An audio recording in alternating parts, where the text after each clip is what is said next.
só colocar aqui para gravar.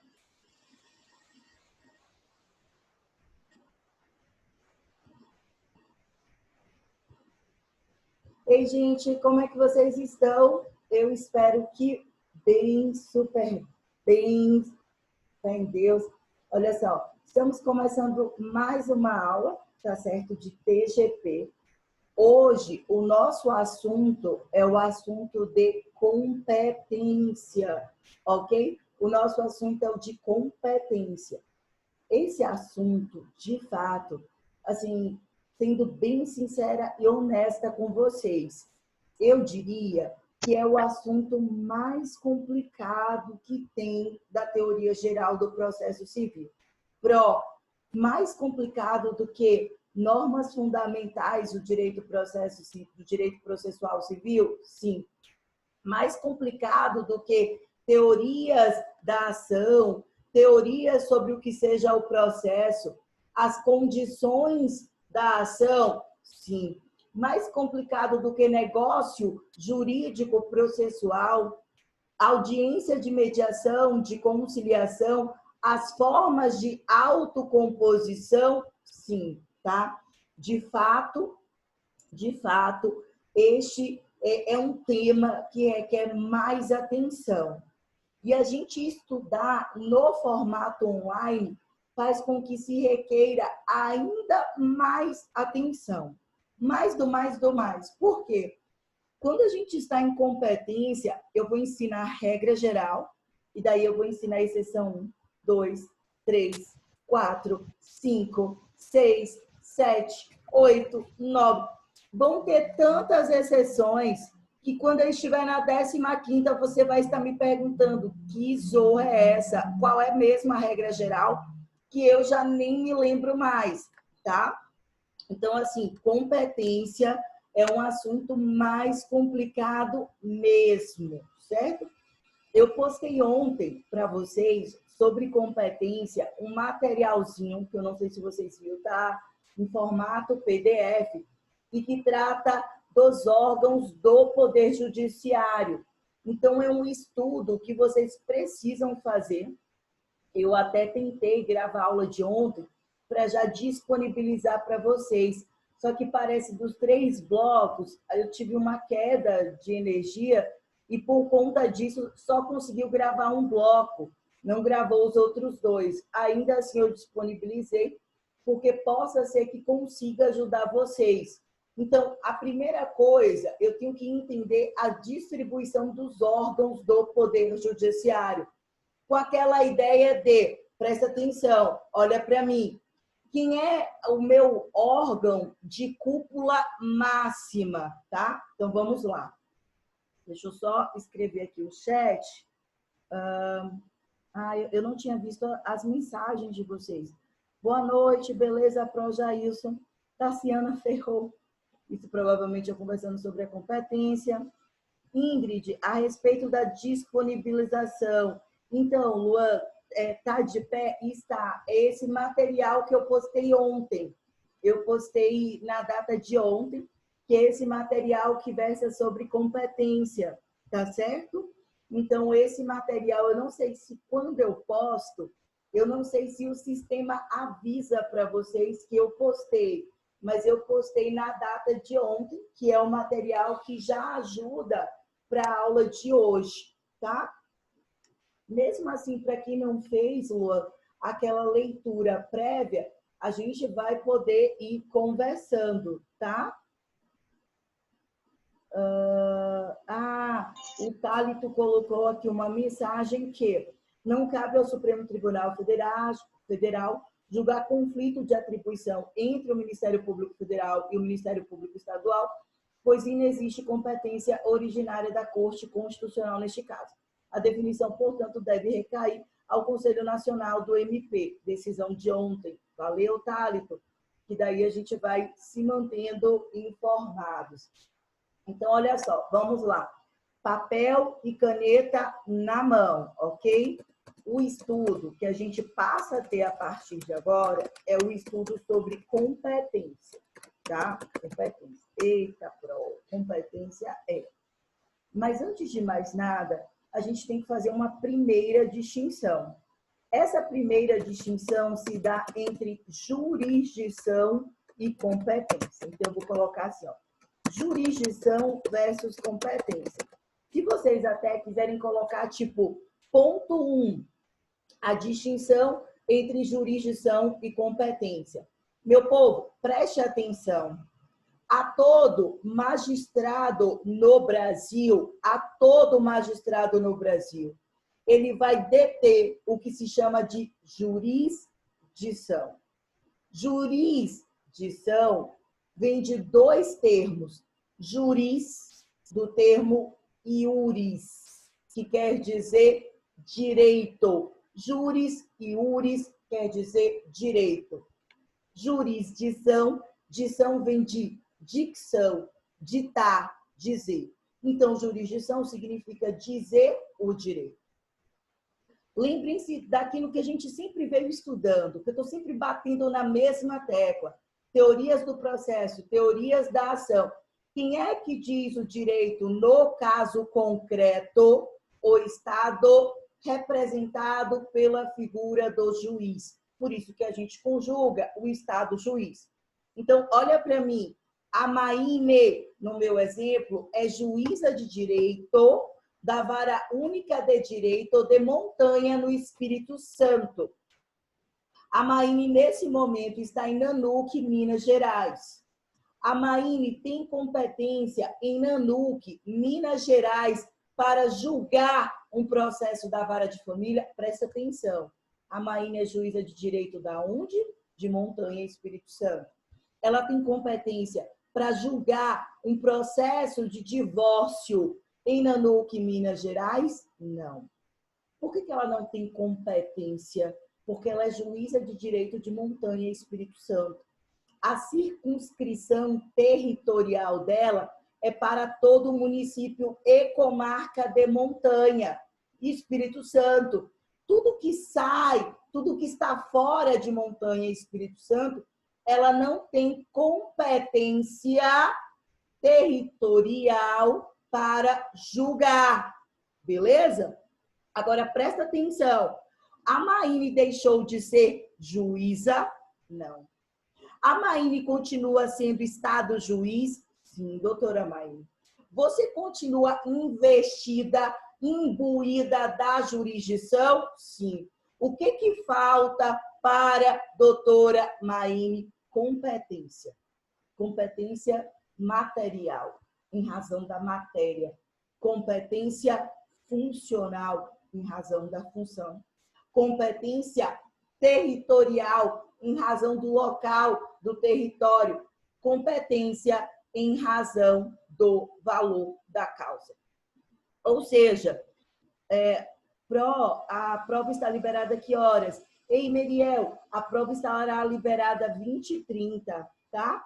Às 20h30, para quem é do terceiro período, das 20h30, deixa eu colocar aqui, logo deve estar aparecendo para vocês, das 20h30 às 22h30, tá, Mariel? Desculpa, Meriel. 20h30 às 22h30 pelo Google Classroom. Desculpa, é cansaço mesmo, tá? Então, meu povo, eu estava falando da distinção entre jurisdição e competência. Todo magistrado dentro do território nacional, tá certo? Então, será que alguém vai falar? Não, acho que não, né? Então, olha só, perceba, se a Maine, ela vai para o Acre, se ela vai para Porto Alegre, ainda assim ela detém a jurisdição. Porque a jurisdição é esse poder do Estado juiz de dizer o direito no caso concreto em todo o território nacional. O que falta para a Maine? Vai faltar para a Maine a competência para julgar. Percebeu? Olha para mim, olha para mim. A competência ou as formas de competência, elas são a medida ou as medidas da jurisdição. Então, a jurisdição, ela vai se externar, ela vai se sobressair pela competência material, pela competência funcional. pela competência em razão do valor da causa e pela competência territorial. É por isso que eu quero que vocês coloquem o seguinte, isso é muito importante, eu já vejo aqui o comentário do Tálito, que todo magistrado, anotem isso, por favor, todo magistrado em todo o território nacional, ele detém a jurisdição. O que lhe falta, né? Falta ao magistrado, o que lhe falta, por vezes, é a competência, tá certo? É a competência. Competência, anote para mim, por favor, material, tá? Em razão da matéria. Competência funcional, em razão da função. Competência territorial, em razão do território. Competência em razão do valor da causa. Ou seja, o que vai faltar para esse magistrado será uma dessas competências, ou até mais de uma. Falta material, a funcional, falta territorial, a do valor da causa, ok? A competência, portanto, a competência, pense comigo, é a forma de externalização, de exteriorização, dá no mesmo, da jurisdição. Por isso que é um erro de tecnicidade dizer, o magistrado não tem jurisdição para isso. Claro que ele tem, senão ele nem seria magistrado. O que falta para ele vai ser uma das competências. Deixa eu só ver aqui o comentário do Tálito. Ele coloca, a competência para processar e julgar as ações conexas de interesse de menor é, em princípio, do foro do domicílio do detentor da sua guarda. Por exemplo, essa espécie de competência que você coloca, que, a bem da verdade, apesar de ser uma decisão de 2009, Tálito, mas ela está atual em consonância com o novo Código de Processo Civil, ok? Ela está atualizada. Ela é uma das formas de estabelecimento da competência territorial, tá certo? Da competência territorial. A gente vai estudar isso. Por exemplo, eu vou dar aqui só um exemplo para vocês poderem entender, tá? O Luan e a Maíne, no meu é tudo exemplo, beleza, meu povo? Eles são casados. São casados. Por serem casados, o domicílio do casal era Nanuque, Minas Gerais, tá? Eles tinham até um imóvel alugado, eles preferiram morar de aluguel. Só que o que aconteceu? O relacionamento, né? Cada um resolveu prosseguir o seu caminho de forma individualizada, inclusive de modo consensual. E Maíne foi cursar o seu doutorado em Guanambi, Bahia. E Luan foi ser titular de cartório em Vitória, no Espírito Santo. A minha pergunta é, qual o foro, entenda o foro, qual o local, qual o domicílio, qual o município competente? Venha comigo, venha. O juiz de direito de Nanuque, Minas Gerais, o juiz de direito de Vitória, do Espírito Santo, ou o juiz de direito de Guanambi, Bahia? Continue comigo. De acordo com o Código de Processo Civil de 1973, só pelo fato da Maíne ser mulher, eu achava linda essa regra, viu? Ela não existe mais. Só pelo fato da Maíne ser mulher, ela teria o que se chama de foro privilegiado. Isso quer dizer que, ainda que a ação fosse intentada pelo Luan, que ele teria que propor a ação de divórcio aonde a Maíne está residindo, Guanambi, Bahia, ele teria que ir para lá propor a ação. Ele teria que dirigir para o juízo competente territorialmente de Guanambi, Bahia. Essa regra achei o máximo. Ela ainda prevalece? perdemos o foro privilegiado. Inclusive, o Legislativo, o Poder Legislativo, o Congresso Nacional no CPC 2015, argumentou que a mulher não necessitava mais desse foro privilegiado, porque ela já tinha alcançado o pé de igualdade em relação aos homens que as mulheres tanto teriam lutado, elas já teriam alcançado. E por isso elas não necessitariam mais do foro privilegiado. Particularmente, eu discordo, mas eu estou te contando qual foi a linha de raciocínio do Congresso Nacional. Hoje, qual seria o foro? O foro competente, o local competente. Qual o juízo de direito competente? O do último domicílio do casal, tá? Que seria Nanuque, Minas Gerais. Ou mas uma vez que nenhum dos dois estão mais residindo lá. Então, tanto poder-se-ia optar por Guanambi, Bahia, vai depender de quem tenta a ação primeiro, e aí sai na frente aquele que começa primeiro. Meu povo, bote uma coisa na sua cabeça. O autor, ele já está saindo na frente só por ser autor, por ser aquele que primeiro conta a história para o juiz. Sabe aquela ideia de a primeira impressão é a que fica? Aqueles 15 segundinhos, zorra, e aí a galera, não, eu vou esperar para ver. Vocês nunca ouviram alguém falar isso? Eu vou esperar para ver o que fulaninho vai fazer. Esperar para ver porra nenhuma, meu povo. Esperar para ver o quê? Para, ao invés de parte autora, você está figurando como réu. O juiz já vai ter meia verdade contada, que vai ser a meia verdade pela parte autora. O juiz já vai estar sendo influenciado, quer queira, quer não. O que é isso? É prática. O CPC não vai te dizer isso, mas a prática te diz.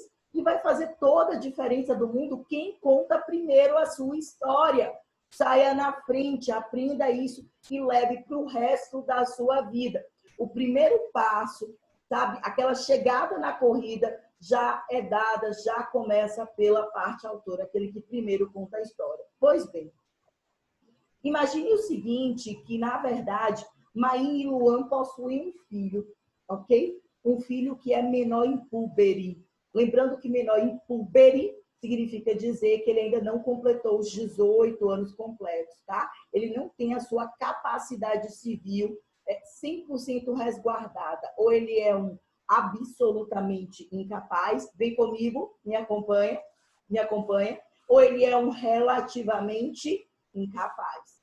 Absolutamente incapaz, até os 16 anos de idade incompletos. Relativamente incapaz, dos 16 completos até os 18 incompletos, ou aquele que não pode exprimir, né, temporariamente a sua vontade, os ébrios habituais, os pródigos, aqueles toxicomanos, aquelas pessoas que são usuárias de drogas contumazes, e isso acaba impactando na vida social, na vida laboral, na vida econômica da pessoa. E, claro, a droga não aceita pela sociedade, tá certo? E outros. O que eu quero que vocês entendam é o seguinte: eu tenho uma pessoa que é um menor em púbere, mas que a guarda não ficou com a Maine, por exemplo. A guarda ficou com o Luan. Pronto. O Luan passa a ter o foro privilegiado. Por quê? Porque ele detém a guarda do filho menor em púbere. E não é só para a questão de alimentos do filho menor em púbere. Inclusive para discutir guarda, para o divórcio, tudo. Eu vou estar diante de um foro privilegiado, que é o foro, que é o local. Foro equivale ao local, domicílio, tá? Do menor em púbere, tá certo? Então, essas regras de competência é que a gente vai estudar. Qual a dica aqui que você começa dando? Amores, assistam os vídeos mais de uma vez, ok? Assista uma, assista duas, assista pelo menos 3 vezes cada vídeo. Por quê? Porque competência é cheio de mimimi, é isso mesmo. Tem vários requisitos, é isso, é chato, mas se é, e você tem que ir, você tem que enfrentar a matéria, Qual a dica que eu lhe dou? Assistam a primeira vez e daí você vai ter a apresentação da matéria. Assista uma segunda vez e aí, peraí, agora eu entendi o que ela estava falando. Assista uma terceira vez e você já começa a fazer o seu próprio resumo, a sua própria absorção de conteúdo. Beleza? Combinados assim? Ok. Amores, outra coisa que a gente começa a tratar a despeito da jurisdição e da competência é que vocês precisam compreender quais são os órgãos do Poder Judiciário. Percebe? De nada adianta aqui eu conversar com vocês como faltou, olha para mim, faltou a competência material, ou seja, o magistrado, ele é incompetente, faltou a competência em razão da matéria. Se vocês não entenderem qual a matéria que cada tribunal ele é competente para julgar, ok? Então, presta atenção, esse material que eu vou mostrar agora, que eu acho que foi até o Luan que perguntou, ele já está disponível para vocês lá pelo Google Classroom. Deixa eu ver se eu consigo aqui compartilhar a tela. Deve ser esse aqui, vocês já estão vendo. E é esse aqui, Tribunais e Jurisdição. Deixa eu só abrir aqui. Esse material vocês já possuem, ok? Fechar. Pronto. Vou aumentar a tela para ficar melhor. Ok, meu povo. Isso aqui, tá? Esses tribunais, isso aqui, olha, tem que estar muito claro na cabecinha de vocês, porque senão a gente não vai conseguir avançar, tá certo? Então, vem comigo, presta atenção. Os tribunais, eles vão refletir a composição da jurisdição. Lembra que no Brasil, a gente vai entender a nossa regência pelo civil law. Aquela ideia de que o magistrado, ele vai se traduzir na boca da lei, ele dita a lei, né? Ele interpreta a lei. Mas ao fazer isso, existe uma hierarquia. Sabe de quem é da polícia militar? Não tem uma hierarquia a ser seguida? É a mesma coisa. Quando você pensa naquele triângulo, que é o triângulo de Kelsen, em que no topo da pirâmide está quem? A Constituição Federal de 88. Deixa eu só ver aqui, que tem algumas mensagenzinhas. O chat parece que não está aparecendo. Deixa eu voltar. Pro, acho que colocou a tela errada, acho que está no material errado. Vocês não estão nesse daqui de tribunais e jurisdição? Está aparecendo esse aqui para vocês? Deixa eu compartilhar aqui de novo. É o material de tribunais e jurisdição. Está aparecendo aqui, tribunais e jurisdição, primeiro lugar, Supremo Tribunal Federal. É essa telinha, exatamente essa tela. Ah, pronto, agora foi. Eu acho que deve ser algum delay, sabe? Uma demora para poder aparecer. Então, gente, olha só. Nesse primeiro momento, tá? Não se preocupem em copiar agora. Não precisa se preocupar em copiar isso aqui, porque o arquivo já está lá para vocês. Então, você pode baixar do Google Classroom, ok? Presta atenção no que eu vou falar. A gente tem aqui uma pirâmide, ok? Uma pirâmide hierárquica. Minha pró, quem é que está no topo dessa pirâmide? Quem é que dita as regras? Olha, lembra, presta atenção. Tudo que eu falar aqui é teoria geral do processo. A pró, na prática, é diferente. Concordo com você. Concordo com você. A prática é uma coisa, a lei, a teoria é outra. Mas lembra que aqui a gente está estudando, o nosso foco é a lei, é a teoria. Até porque, para que você possa questionar a prática, você tem que saber a teoria, beleza? Então, a teoria geral do processo, ela vem dizendo o seguinte, olha, no topo da nossa pirâmide, quem está ali é a Constituição Federal de 88. tudo vai ficar distrito à Constituição Federal de 88. Ela tem que influenciar todas as nossas demais legislações.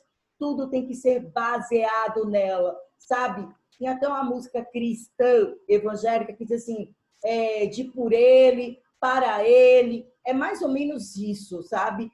Tudo vai se voltar para a Constituição Federal de 88. É tudo pela Constituição. É tudo para a Constituição. É tudo na Constituição. É tudo da Constituição Federal de 88. Qual a minha base? Olha para mim, olha, para saber se eu estou certo ou se eu estou errado. A primeira base de tudo é a Constituição Federal de 88. Tanto que o controle de constitucionalidade que eu irei fazer vai ser a minha base, a Constituição Federal de 88. Então, o meu Código Civil de 2002, ele é constitucional? Eu vou ter que verificar aquele artigo se está de acordo com a Constituição Federal de 88, ou se pelo menos não está contrariando a principiologia, os princípios, a base normativa da Constituição Federal de 88, ok? Então, observem. Em primeiro lugar, nós temos o Supremo Tribunal Federal. O Supremo Tribunal Federal é a nossa cúpula máxima, sabe? É a nossa corte máxima.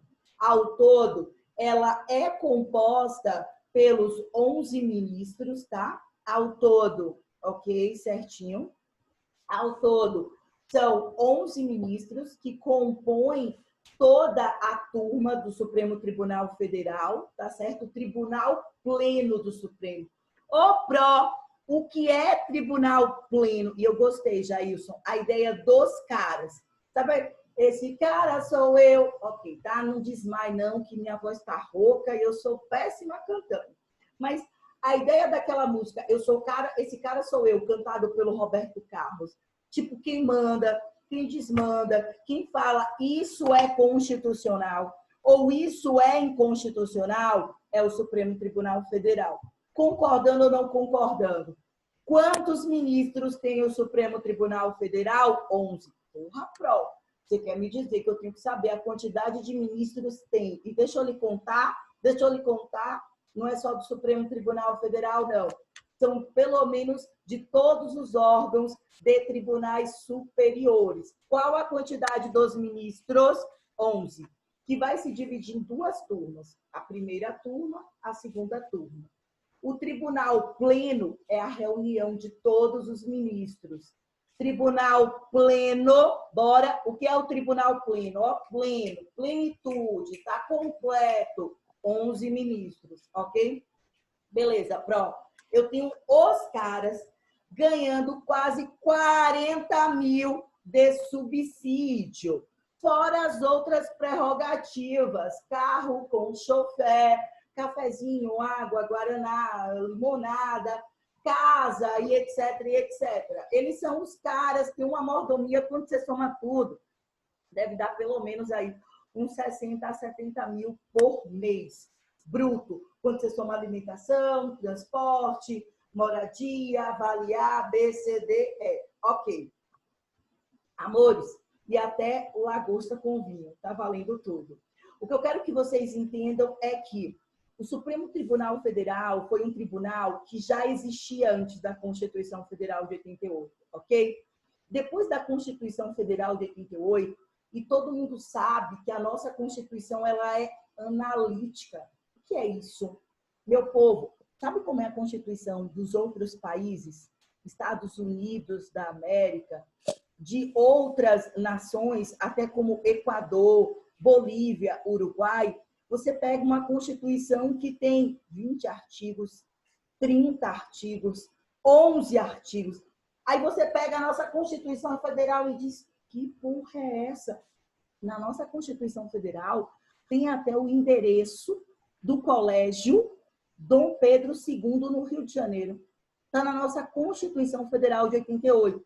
Claro que isso tem uma explicação histórica, tem um marco sociocultural econômico que Ai, meu povo, cadê vocês? Volte para aqui. Foi a telinha aqui. Que a gente tinha vindo de um período pós-ditadura militar, com a Constituinte em 87. Estava todo mundo com medo e resolveu todo mundo embutir os seus direitos na Constituição. Então, bora lá!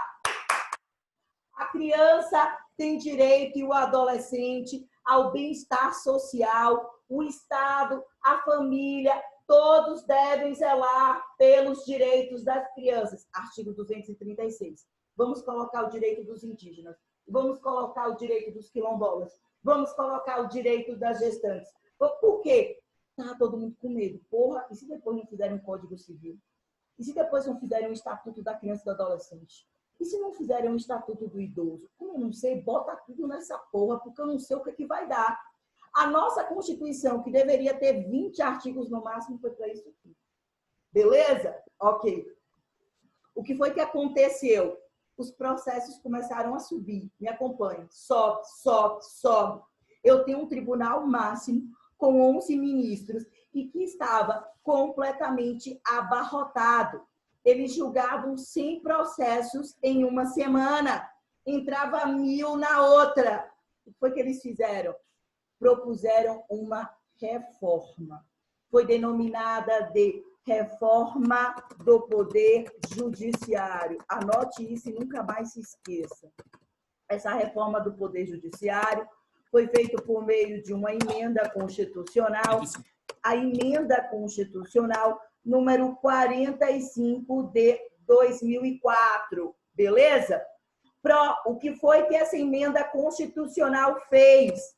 Disse assim, a partir de 2004, olha para mim, o cidadão brasileiro só vai ter acesso ao Supremo Tribunal Federal se conseguir comprovar, dentre outros requisitos, uma coisa que se chama de repercussão geral da matéria. Pronto, lascou-se. Então, não consigo mais chegar ao Supremo desde 2004? Consegue. Mas se você demonstrar que está presente a repercussão geral da matéria. Beleza. Vem a pergunta. O que é repercussão geral da matéria? Simples. Repercussão geral da matéria. Vem comigo.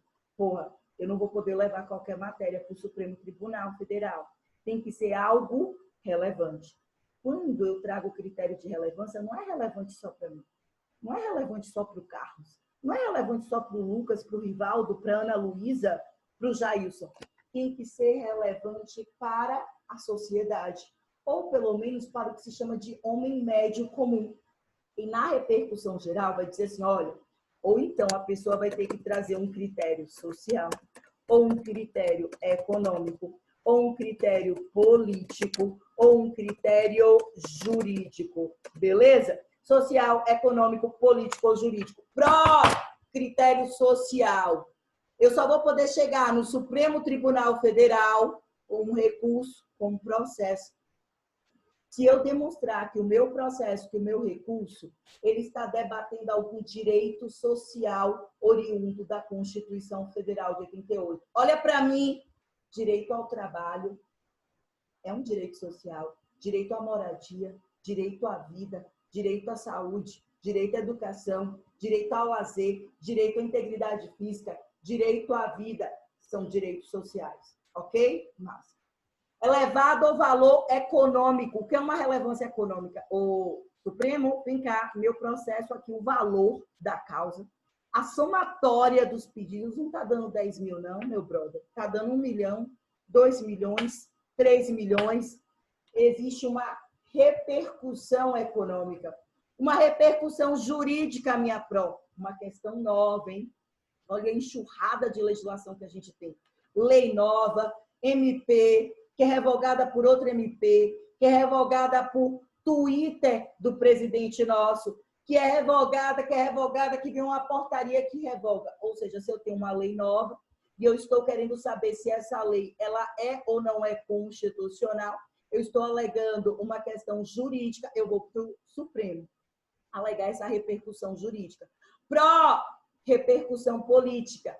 Quando eu demonstro que um tribunal inferior hierarquicamente está desrespeitando uma decisão do Supremo Tribunal Federal que tem efeito erga omnes. Vem comigo que é erga omnes para todos. Por exemplo, quando o Supremo decide numa ADIM, quando o Supremo decide numa DPF, quando o Supremo decide numa DC, quando o Supremo ele está decidindo, vinculando a todos. Ainda que concorde ou que não concorde, eu vou ter que atender. Isso aconteceu em especial quando, nas decisões na seara privada, o Supremo foi polêmico e deu aquela reinterpretação sobre o conceito de família. Muitos tabeliães, naquela época, começaram a questionar isso. Começaram, nossa, e agora? Eu não concordo com isso. Para mim, família é homem e mulher e eu não vou fazer a escritura pública de união estável. Eu não vou celebrar um casamento entre pessoas do mesmo sexo.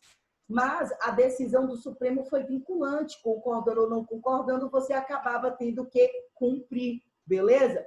Então, vem comigo aqui rapidinho, a gente tem 3 minutos. Deixa eu só te mostrar aqui a minha telinha. Primeiro lugar, eu tenho quem? Supremo Tribunal Federal. Qual a quantidade? 11 ministros. É a minha corte máxima.